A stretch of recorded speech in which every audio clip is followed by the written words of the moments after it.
दोस्तों, असली सफलता वही होती है जो कठिनाइयों और संघर्षों के बाद मिलती है।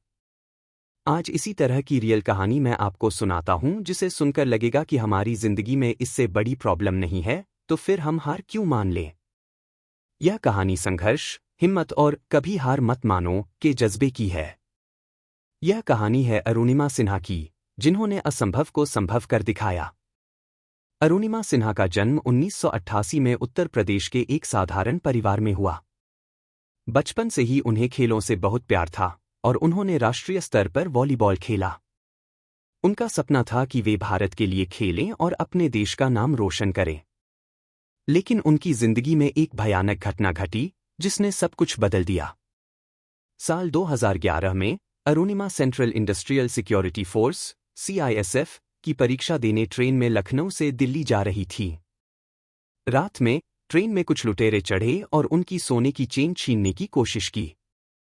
लेकिन अरुणिमा ने हिम्मत नहीं हारी और उनका डटकर मुकाबला किया। गुस्से में आकर लुटेरों ने उन्हें चलती ट्रेन से नीचे फेंक दिया। वह रेलवे ट्रैक पर जा गिरी। इससे पहले कि वे उठ पातीं, एक दूसरी ट्रेन उनके पैर के ऊपर से गुजर गई। उनका बायां पैर बुरी तरह कुचल गया। पूरी रात वे दर्द में वहीं पड़ी रहीं। किसी ने मदद नहीं की। अगली सुबह जब उन्हें अस्पताल ले जाया गया, तो डॉक्टरों ने उनका पैर काट दिया ताकि उनकी जान बचाई जा सके। ज्यादातर लोग इस हादसे के बाद जीने की उम्मीद छोड़ देते हैं। लेकिन अरुणिमा ने एक असंभव सपना देखा और कहा, अब मैं माउंट एवरेस्ट फतह करूंगी। लोगों ने कहा, यह पागलपन है। तुम अब चल भी नहीं सकती, एवरेस्ट कैसे चढ़ोगी। लेकिन अरुणिमा ने कहा, मैं माउंट एवरेस्ट फतह करके दिखाऊंगी। इसके बाद अरुणिमा ने भारत की पहली महिला पर्वतारोही बचेंद्री पाल से संपर्क किया और उनसे माउंट एवरेस्ट चढ़ने की ट्रेनिंग लेने की गुजारिश की। उन्होंने बिना रुके मेहनत की। छोटे पहाड़ों पर चढ़ाई करके अभ्यास किया। कई महीनों तक कठिन ट्रेनिंग ली। ठंड, दर्द और डर से लड़कर खुद को मजबूत बनाया। लोग अब भी कहते थे, यह असंभव है। लेकिन अरुणिमा का जज्बा अडिग था। 1 अप्रैल 2013 को अरुणिमा ने माउंट एवरेस्ट फतह करने की यात्रा शुरू की। -40 डिग्री सेल्सियस की हड्डियां गला देने वाली ठंड, ऑक्सीजन की भारी कमी, बर्फीली खाइयां और जानलेवा तूफान की वजह से यह सफर बेहद मुश्किल था।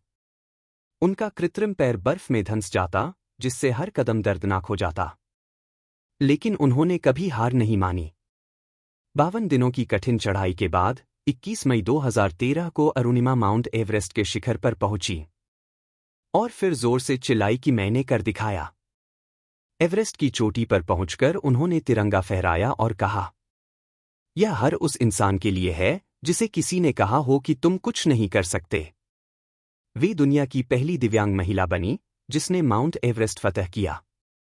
एवरेस्ट के बाद अरुणिमा ने दुनिया के 7 सबसे ऊंचे पहाड़ों पर चढ़ाई की। Mount Kilimanjaro, Africa. Mount Elbrus, Europe. Mount Aconcagua, South America. Mount Denali, North America. Mount Kosciuszko, Australia. Vinson Massif, Antarctica. इसके बाद उन्होंने अरुणिमा फाउंडेशन भी शुरू किया, जो गरीब और विकलांग लोगों की मदद करता है।